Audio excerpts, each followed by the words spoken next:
প্রতিটা নবী রাসূল আল্লাহর তাওহীদের দিকে ডাক দিয়েছেন সম্পূর্ণ নিঃস্বার্থভাবে।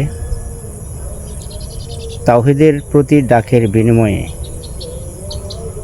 ইসলামের দিকে ডাকের বিনিময়ে তারা জনগণ থেকে কখনোই কোনো বিনিময় নেননি, কোনো প্রতিদান নেননি।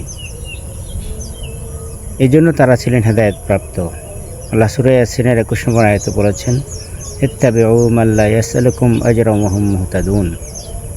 তোমরা তাদের অনুসরণ করো যারা কোনো বিনিময় চায় না।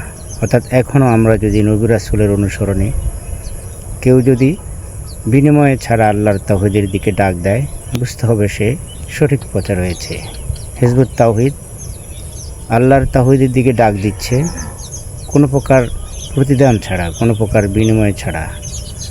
তাদের বিনিময় রয়েছে একমাত্র আল্লাহর দরবারে। তাই আসুন হিজবুত তাওহীদের ডাকে সাড়া দিয়ে ঐক্যবদ্ধ হই।